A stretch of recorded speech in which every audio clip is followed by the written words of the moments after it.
Olá, queridos irmãos. Hoje nós vamos ver a maneira de orar, as formas de orar, que é o estudo do capítulo 27 do Evangelho segundo o Espiritismo.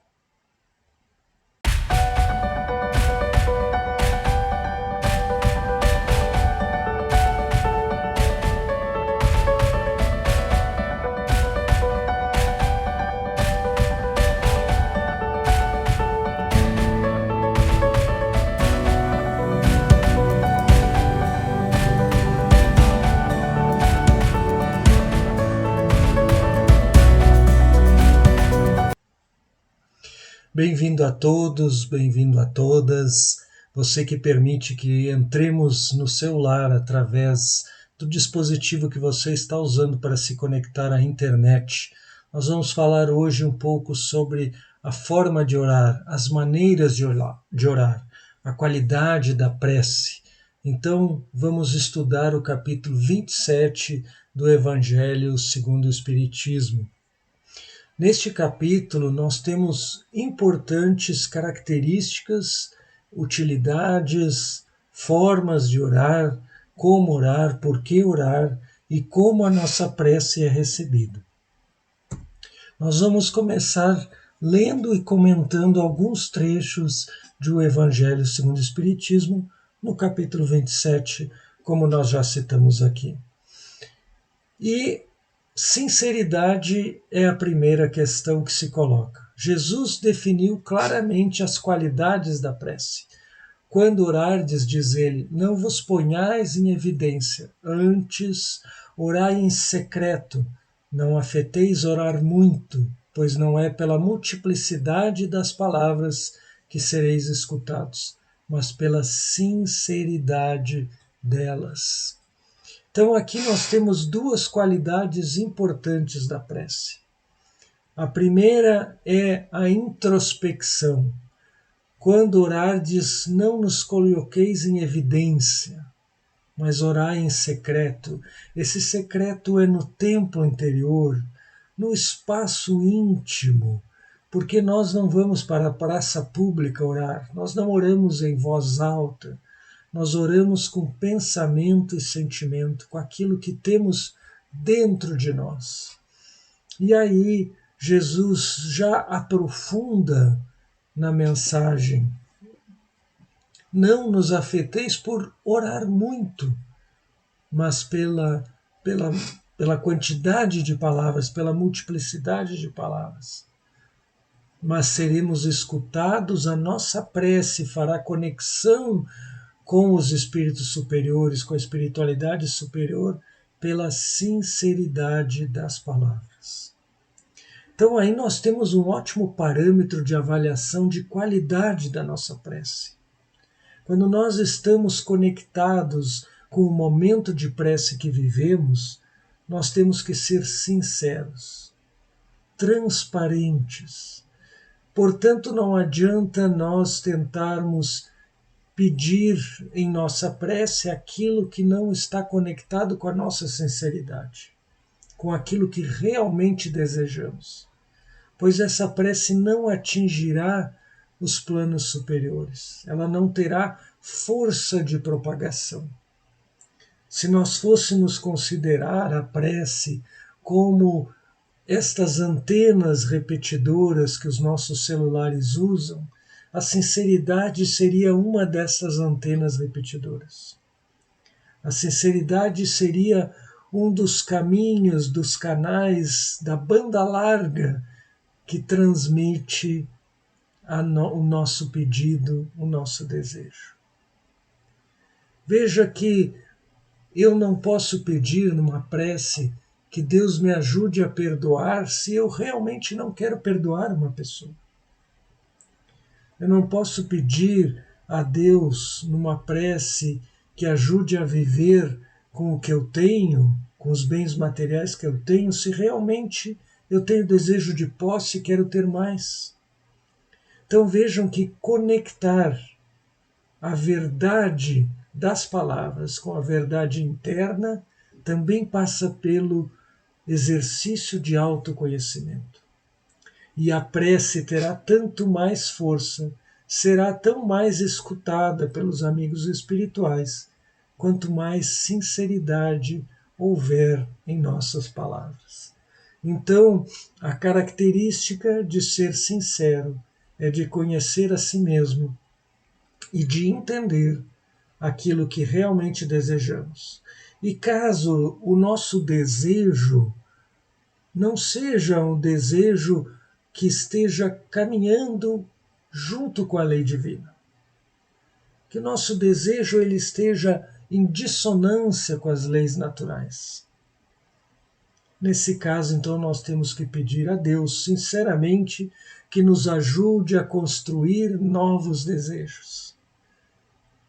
Que já reconhecendo que temos desejos que estão distorcidos pelo apego, pela materialidade, pela sensualidade, ou seja, qual for das nossas fraquezas que está agora comandando os nossos desejos, e que não torna a nossa prece sincera, porque as palavras não estão ligadas ao sentimento real. Nós, reconhecendo isso, teremos que pedir, sinceramente, que Deus nos ajude a reformular os nossos valores, para que os nossos desejos mudem e a nossa prece se torne sincera, de fato. Uma outra característica que já estava ali enunciada quando se falava da multiplicidade de palavras, é a pureza. Antes de orardes, se tiverdes qualquer coisa contra alguém, perdoai-lhe, visto que a prece não pode ser agradável a Deus, se não parte de um coração purificado de todo sentimento contrário à caridade. Pureza de coração é a segunda antena amplificadora da nossa prece. Portanto, se estamos poluídos intimamente pela mágoa, nós temos que buscar encontrar o perdão, a pacificação íntima. Se estamos revoltados com as pessoas, com a sociedade, com a política, com a economia, se há revolta em nós, busquemos a pureza. Busquemos desarmar o coração. Veja, se a prece não é agradável a Deus, é o que está escrito em o Evangelho segundo o Espiritismo. Estamos lendo textualmente. Se não parte de um coração purificado de todo sentimento contrário à caridade.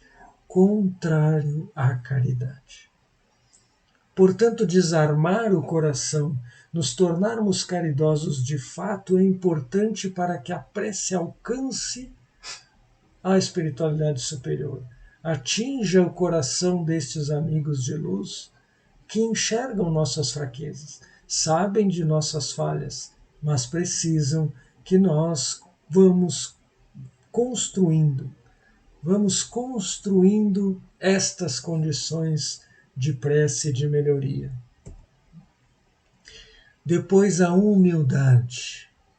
Orai, enfim, com humildade, como o publicano, e não com orgulho como o fariseu.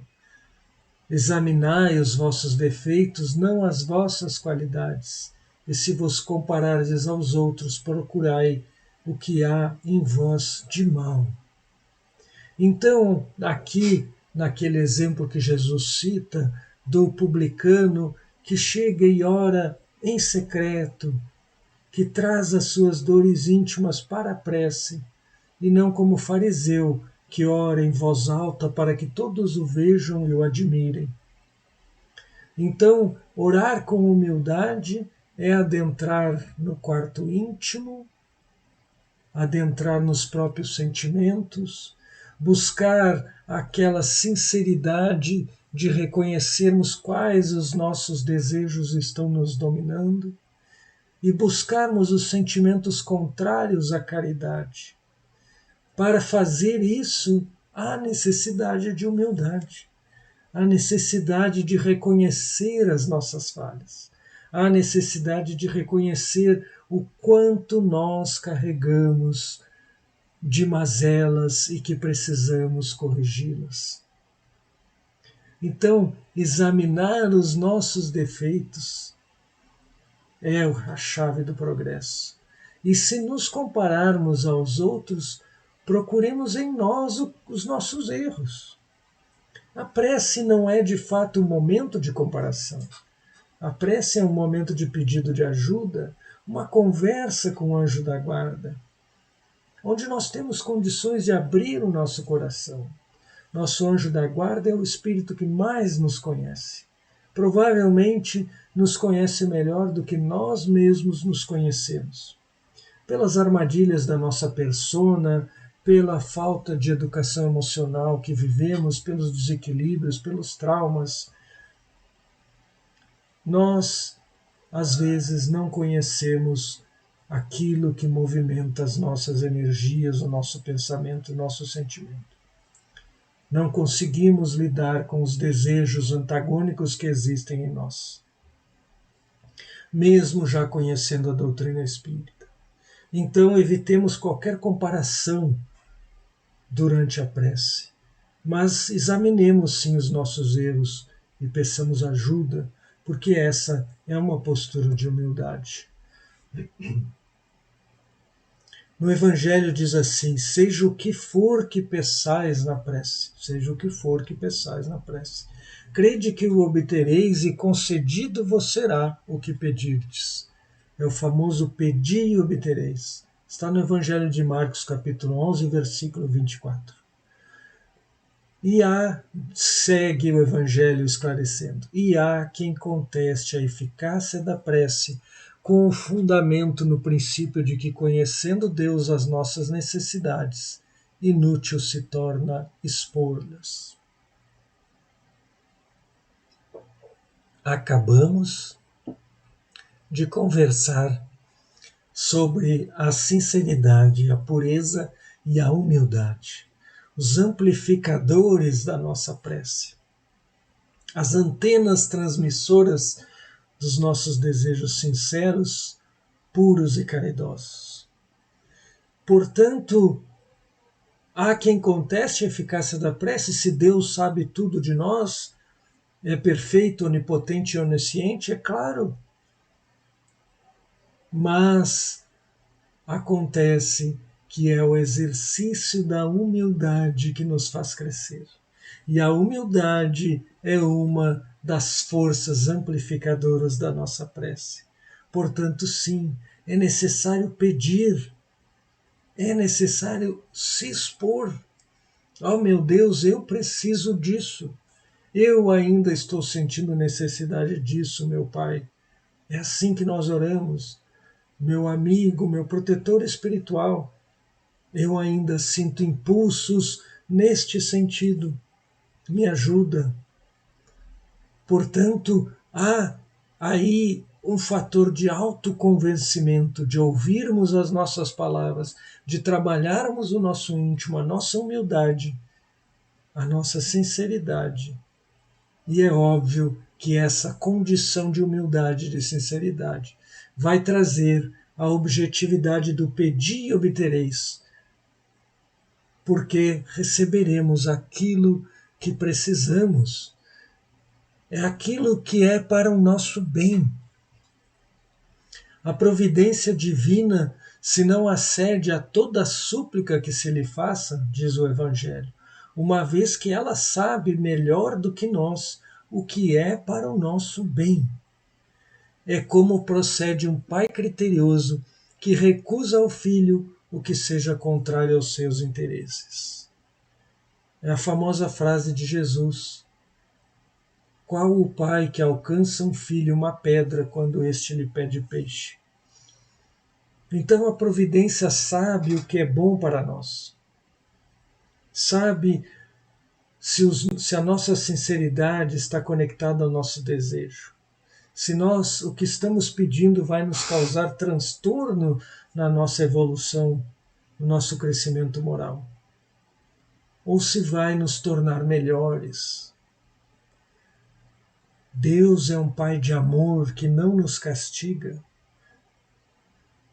E as provas que nós temos no mundo de provas e expiações que vivemos não são castigo, são realmente provas, é um teste. É para nós nos conectarmos com a alma que somos, com os espíritos que somos, para lembrarmos de vivermos a espiritualidade. E estes testes, estas provas, querem o nosso crescimento. O programa reencarnatório, como a gente costuma dizer, é um remédio sob medida, planejado e organizado para que possamos crescer e evoluir moralmente. Há um caminho a ser trilhado na senda terrena. Como nós temos que nos adaptar a este caminho, com sinceridade, pureza no coração e humildade, nós podemos crescer. E este caminho, o caminho que nos é dado, é o caminho para o nosso bem. É claro que nós nos afastamos desse caminho. É claro que nós dificultamos as nossas provas. É claro que nós ampliamos as dificuldades desta existência pelos nossos vícios. Porque as virtudes que deveriam nos tocar para o caminho do bem ainda são falhas, ainda são fracas. Mas, se pedirmos com sinceridade, pureza e humildade na prece a ajuda necessária, receberemos aquilo que é para o nosso bem, aquilo que é para o nosso crescimento, para o nosso adiantamento moral. E o que nós receberemos? Isto é importante. O que está escrito lá no Evangelho sobre isso? O que fecha com o pedi e obtereis? Se receberemos só o que é para o bem, vamos ler juntos. O que Deus lhe concederá sempre. O que Deus lhe concederá sempre, sempre. Se ele o pedir com confiança, lembra? Confiança, sinceridade, pureza e humildade. É a coragem, a paciência e a resignação. Se nós recebermos sempre coragem, paciência e resignação, nós não teremos tudo o que precisamos? Vamos pensar um pouco. Porque não é coragem que nos faz mudar? Romper o medo, romper o status quo, sair da zona de conforto, não é a coragem? A paciência não é a ciência de esperar, a ciência de ter paz, de aguardar, para encontrar o momento oportuno de fazer as coisas? E a resignação é o consentimento do coração, o entendimento da situação. Então sempre teremos, se pedirmos com confiança, coragem, paciência e resignação. Também lhe considerar, continua o texto, os meios de se tirar por si mesmo das dificuldades, o meio de sairmos das dificuldades, mediante ideias que fará-lhe surgiram os bons espíritos, deixando-lhe dessa forma o mérito da ação. Então, é um pacote completo que nós recebemos: coragem, paciência, resignação, ideias, conselhos, para que nós possamos decidir o caminho que vamos seguir. Então, quando oramos com sinceridade e pedimos coragem, paciência e resignação, a resposta virá para aquelas nossas dificuldades, para as dúvidas, para as escolhas dos caminhos que temos que seguir. Mas a intuição, ela virá muito suave, muito sutil, porque os amigos espirituais, os nossos anjos guardiães, eles não são insistentes nos conselhos.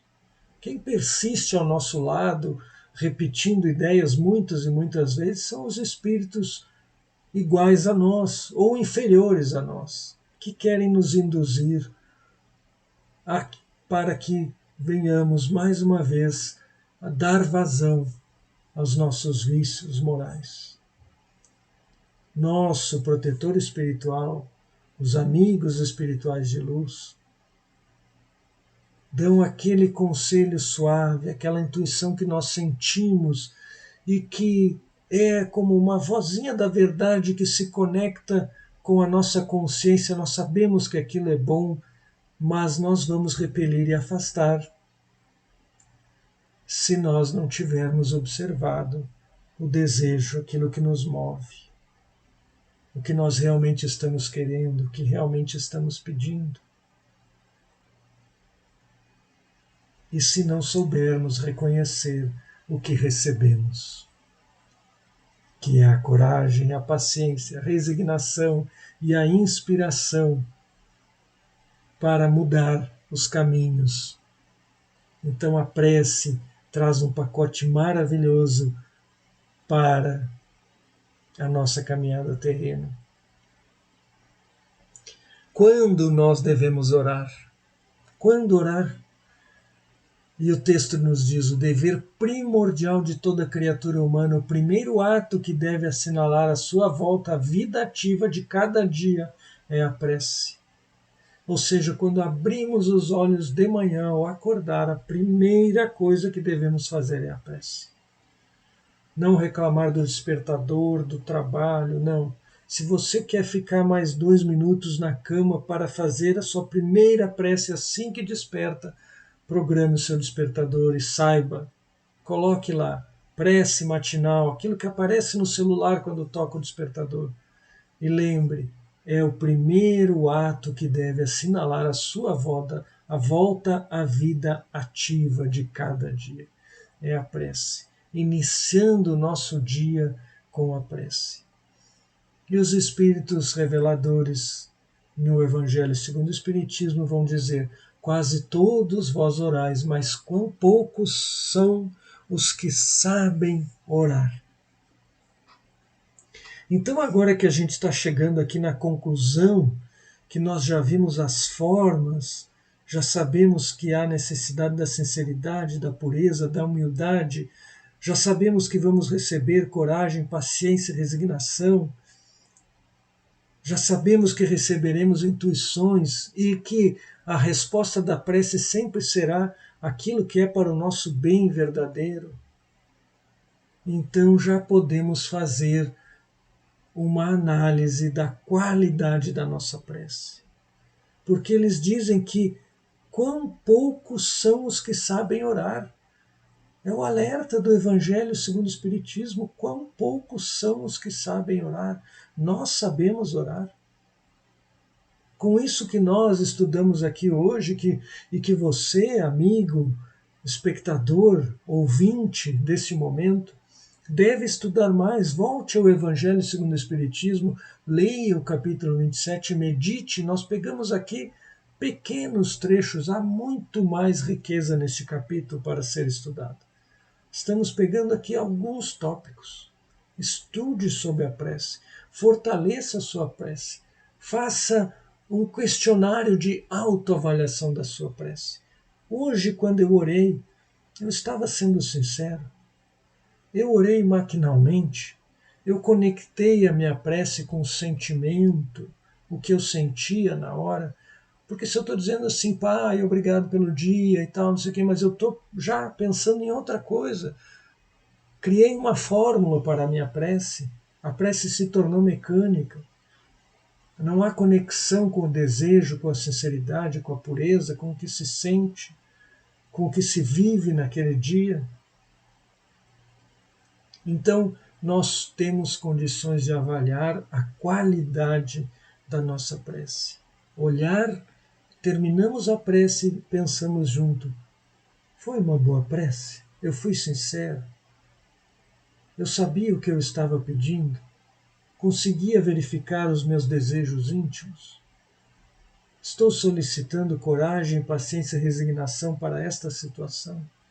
Estou aberto a pequenas sugestões suaves do meu anjo da guarda durante o dia, durante aqueles momentos em que nós ocupamos as mãos, lavando a louça, fazendo a barba, arrumando alguma coisa, aquele momento que ele chega e consegue nos pegar com a mente mais tranquila para sermos receptivos a uma pequena ideia, uma pequena intuição. Então, nós sabemos orar? É a pergunta. Então, o que nós podemos pedir para chegarmos à conclusão? A vossa prece, diz o texto, deve conter o pedido das graças de que necessitais, mas de que necessitais realmente, em realidade. Inútil pedir ao Senhor que vos abrevie as provas, que vos dê alegrias e riqueza. Rogai-lhes que vos conceda os bens mais preciosos da paciência, da resignação e da fé. É os Espíritos repetindo. Não adianta pedir os números da loteria, da Mega Sena, mas vamos pedir aquilo que realmente é útil. Eu preciso tal coisa para a minha família, eu preciso disso ou daquilo para equilibrar o meu lar, a harmonia do meu lar, eu preciso aprender a organizar o meu tempo, eu preciso melhorar as estruturas de relacionamento da família, eu preciso ouvir mais os filhos, pedir de fato aquilo que nos será útil, porque nós receberemos coragem, paciência e resignação para mudar isso. E ao mesmo tempo em que a nossa fé vai crescer para que isso aconteça. Então façamos os pedidos certos, porque pedindo obteremos. E concluindo, a prece é recomendada por todos os espíritos. Renunciar à prece é desconhecer a bondade de Deus, é renunciar para si mesmo a sua assistência, a assistência de Deus, e para os outros ao bem que se lhes possa fazer. Se nós abrimos mão da prece, da oração diária, da prece ao dormir, do evangelho no lar, se nós abrimos mão dos momentos de conexão, a prece, a oração é o alimento da alma, é a higienização da alma. Assim como tomamos banho no corpo físico, a prece é o banho da alma que somos. Se nós abrimos mão disso, nós abrimos mão da bondade de Deus, da assistência dos espíritos superiores e ainda do bem que podemos fazer ao próximo quando oramos pelos outros. Quando dirigimos a nossa prece ao auxílio de outros irmãos, quando pedimos pelo próximo por outrem, nós vamos abrir mão de tudo isso através do benefício da prece, se deixamos de nos colocar em posição de prece e de oração em vários momentos durante o dia, mas especialmente, como diz o Evangelho, no primeiro ato de volta à vida ativa ao acordar pela manhã. E sem dúvida nenhuma, no último momento antes do repouso do corpo, para fechar o nosso dia. E é claro, em todos os outros momentos que tivermos oportunidade e necessidade de nos conectarmos a Deus. A prece é recomendada por todos os espíritos. E renunciar à prece é desconhecer a bondade de Deus. Pensemos nisso, avaliemos a nossa prece e façamos-a com sinceridade, pureza e humildade. Construímos em nós estas antenas amplificadoras para que a nossa prece atinja o objetivo de aproximar os amigos espirituais, nos inspirando com boas ideias, coragem, paciência e resignação, que teremos tudo o que necessitamos para alcançar a tranquilidade, a felicidade para atravessar a jornada terrena. Que Jesus esteja com os irmãos, que Deus abençoe a todos e que tenhamos a cada dia melhores preces para todos nós.